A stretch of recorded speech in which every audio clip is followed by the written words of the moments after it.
Welcome back to Buck's Garage, where this week we're going to talk about the Mercedes Airmatic suspension.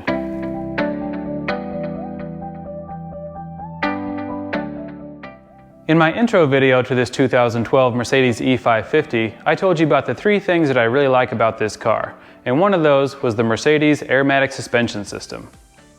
I told you about how it's very adjustable, and I told you about how it provides a comfortable ride while still having a sporty feel to it. And then I told you about how its versatility really gives you three cars in one. Then I told you that despite the bad rap that Airmatic suspension gets, personally, I'm still a big fan of it.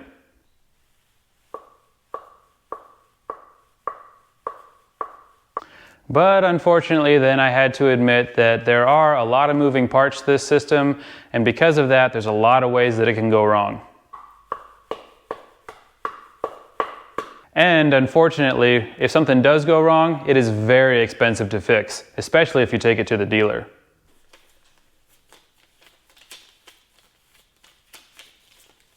And maybe I'm just one of the lucky ones, but so far, my Airmatic suspension system has never failed me. So between the ride quality, the adjustability, and the versatility, despite all the crying and moaning that you see online about Airmatic suspension failures, I'm really glad my car has this system at the end of the day. In fact, I'd even go so far as to say, you'd have to be some kind of idiot to not want it.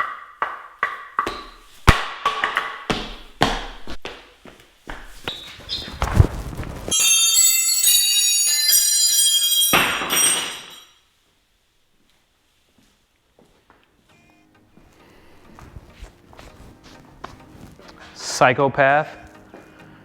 Anyway, homicidal maniacs aside, the Airmatic suspension system on my car has actually been pretty reliable. Usually what goes wrong with these things is the airbags will fail. And unfortunately, if an airbag fails completely, that will leave you with an undrivable car. However, the airbags on my car have been fine so far. Sorry. What has gone wrong on this car is the shock absorbers. And I can't really complain about that too much. This car has 111,000 miles on it, and shock absorbers are really not designed to last much longer than 80,000 miles, so I really got my money's worth out of these ones. When I bought this car, there was a pretty nasty clunking noise coming from the front end. I thought it might be sway bar end links, so I replaced those, and unfortunately that didn't fix it. What it ended up being was bad shock absorbers in those front struts. And unfortunately, the way the system is designed, you can't replace just the shock part of that strut. You have to do the whole package, which means you have to buy new airbags. Now, my system had no issue airing up or holding air, any of that, but because those shocks were bad, I had to replace the entire front struts, which meant new airbags and new shocks. And that got really expensive. Now, I did take the car to an indie mechanic just to see what they would charge me to fix it. And I had to pick my jaw up off the floor after they told me it'd be about $3,800 to fix the front end of the car. So I like doing my own work anyway, so I started doing some research on parts. And what you're going to find online is most people will tell you to look into Arnott Industries aftermarket air struts for this car. A lot of people are happy with them, but unfortunately, after the research I did, I found that a lot of people are not happy with them. Now, they do claim to have a lifetime warranty, but that really doesn't do you any good when your car is stuck on the side of the road with a blown suspension. In the research I did, people were complaining about those struts blowing out within a couple of months to a year of them putting them in. So I didn't really want to go that route. So next option was I did what I tell all of you to do, and I went to FCP Euro to see if they had some struts for the car. Now, FCP Euro has that same lifetime warranty on all their parts, so I thought that'd be the way to go. A lot of people think the FCP Euro is insane for offering that lifetime warranty on their parts, and I kind of agree. But apparently there is a limit to their insanity because they do not sell air struts for this car. Probably for good reason. So that left me the option of going to my favorite OEM Mercedes parts supplier and shelling out for the official Mercedes air struts for the front of this car. Now this is where the bad news starts, because these suckers are expensive. Let's just say that putting out almost $2,000 for two air struts is a little bit hard to take. But fortunately, that's where the bad news ends, because once you actually have the parts in hand, this is the easiest front suspension job you are ever going to do on a car. There's no swapping springs from strut to strut, and because the airbags come deflated, the package is nice and small and it's really easy to get them into the front end and situated. And that brings me to the reason for today's video. So now that the front end is all sorted out and all of my clunking and rough ride situation is taken care of, it's time to look at the back end. Now last year was the first winter that I owned this car, and on really cold mornings it did have a tendency to sag in the back. Once I started the car, the airbags would blow right up and it would ride fine and everything. I did come out on a few cold mornings and find the car sagging in the rear. Now this winter it hasn't been an issue. I haven't seen it sag at all, so I'm not sure if the car was just sitting too much before I bought it, and now that it's being daily driven, the system's kind of self-healed a little bit. But for now, the rear airbags seem to be fine. And the good news in the rear is that the airbags are separate from the shocks. Now the shocks in the rear are not okay. Those are making all sorts of noise and they're contributing to a less than stellar ride. So today I'm going to show you how to replace the rear shocks in this Airmatic suspension system, and hopefully that'll cure my issues. Okay, so first things first, I want to show you how to replace the front. Like I said, I've already done that on my car, but I just want to give you a quick once over to show you how easy this job is. So up top here, main difference between this and a standard strut is just you're going to have this air line here. This one goes into the top of the strut, and then you've got the carrier here. Pretty simple, and then just the usual 3 bolts you're used to on the top of the strut there. Really easy job, really nothing too crazy on the top end. Looking down here at the bottom, it's really very similar. You've got your pinch bolts here, just like any other strut setup. And then the big difference is just you've got an airbag there instead of a spring. So when you do put that in there, that is all nice and deflated and compacted, so it's really easy to get in there. And then it does have a plug-in here because these are active shocks. But that is really basically it. It's a really super simple job. And the only thing to be aware of when you're doing this is when you do go to put the car back down, you want to make sure that the car is running before you put it all the way down, and you want to give that system a chance to get some air in that bag. Otherwise, when you put the car down, it'll slam all the way to the ground. So you want to get that compressor going, get some air in that bag, and then slowly set the car down and it'll adjust itself back up, and your front end is done.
Okay, well that was more difficult than it should have been. Let me show you what we got going on in here.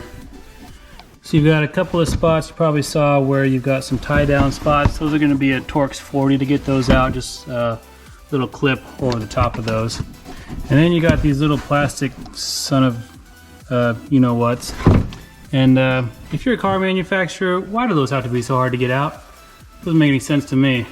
You got one there, got a nut there, and then you've got a couple more of those back there. And that comes out. I can't get this plug off, so I'm just going to set this aside. But what we are looking for, you can see it, be a little bit easier on this side, is these 2 bolts, right? These 2 nuts right here. That's what's going to get our suspension off. So I'm going to get the car up in the air, we're going to get the wheels off of it, and then we'll go on from there.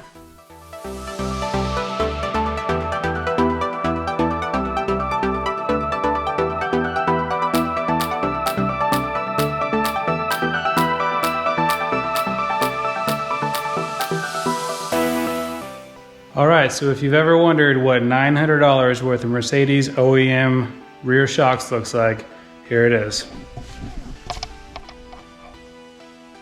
Yeah, they look cool, but 900 bucks? I don't know. As you can see, the install is going to be pretty easy. We just got a bolt that goes in the bottom here. We've got a plug because this does have the active suspension shocks. Got our part numbers here so we can keep them straight because they are slightly different. And then the top mount here, mount's already on there. It's just going to be those two nuts to get that in there.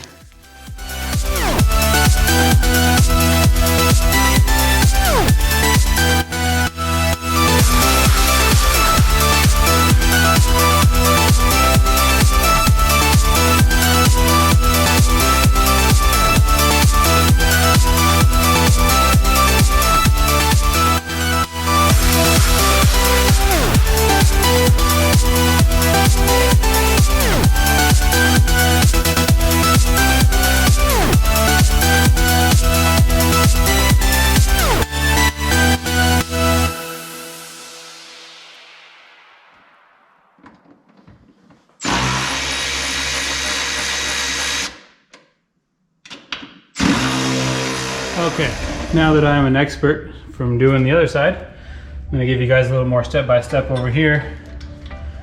So, first things first, they've got this little plastic tray down here that has to come loose.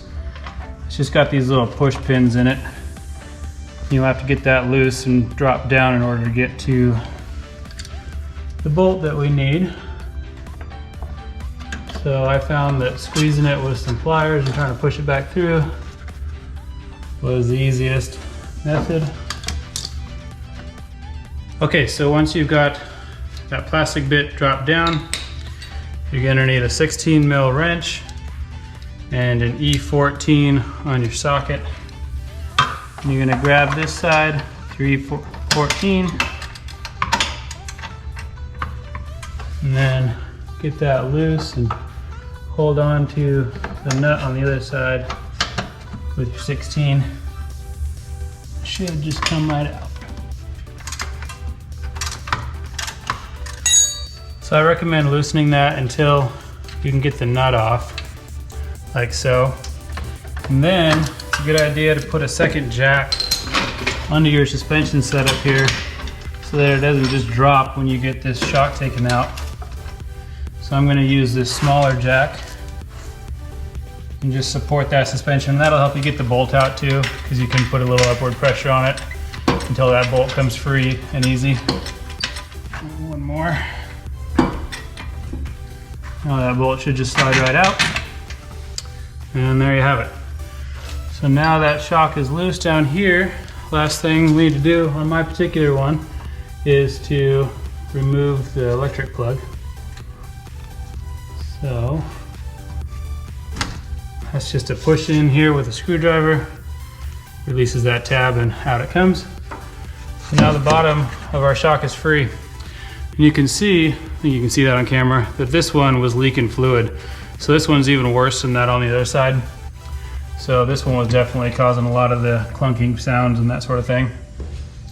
All right, so off camera, I went around, took the two 13 mil bolts out of the trunk area. So now we're gonna lower down this secondary jack so we can get some clearance.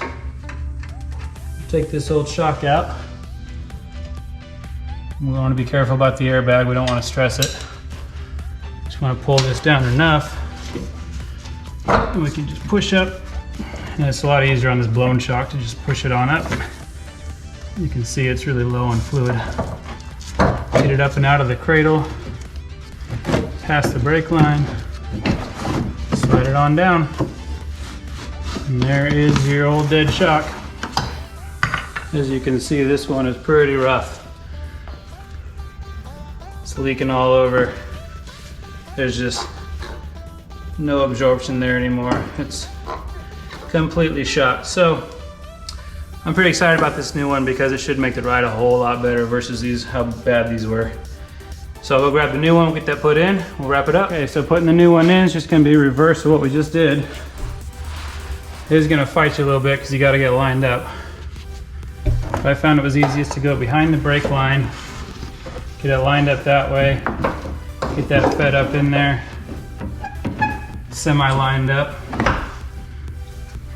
And then you're not gonna have quite enough clearance, so you're gonna have to just put some pressure on this thing. to get it up into the carrier. All right, now it'll slide down in where it needs to go. So I'm gonna place that bolt in this bottom part here.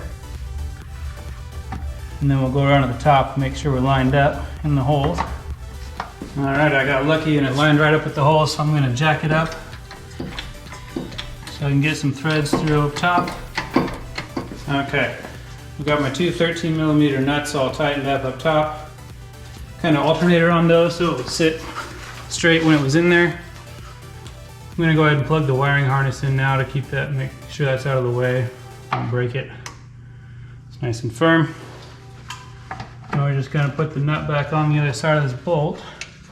And then I am going to go ahead and jack the suspension up some. Now that I have nut and bolt on there, I'm gonna tighten this a little bit more.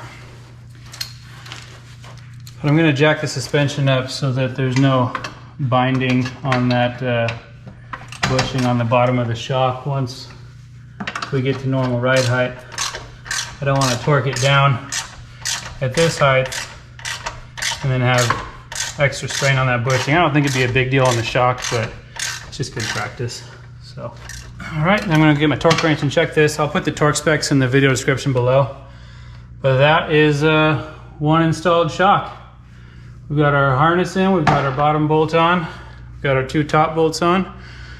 So that should wrap her up. We'll get the wheel back on, put it back on the ground, and then we'll put the trunk back together and be all set. All right, we are all wrapped up here. We've got the trunk put back together. We've got shocks on both sides. Everything's torqued to spec that I'll have down in the description below. And I torqued all the wheels back on. So we should be all set. So the only thing left is the test drive. Probably gonna hit that later. I'll post about that on Instagram if you're interested in the difference in ride quality. But for now, we're gonna call that a success. So I hope that helps you if you ever need to do this to your car. Hit me up in the comments with any questions. And as always, thanks for watching, and we'll see you next time. So I know I said I'd cover this later on Instagram, but it's the next day and I'm driving to work, and I just gotta tell you guys, the ride is so much better with these new shocks. The sport mode is more planted, better handling. The comfort mode is less wallowy, a lot more usable than it was before. It kind of felt like a boat before. It's really just amazing what these shocks have done to make this car feel a lot better. You know, I'm not gonna tell you these things are cheap to fix, because they're not. But when everything's working as intended, they sure are fun to drive. Whether that's worth it to you or not is gonna depend on the individual, but for me, I really enjoy it when everything's working right. And this is the best this car's ever driven since I've had it. So I just wanted to report that everything worked great, definitely worth it to me. And thanks for watching, we'll see you next time.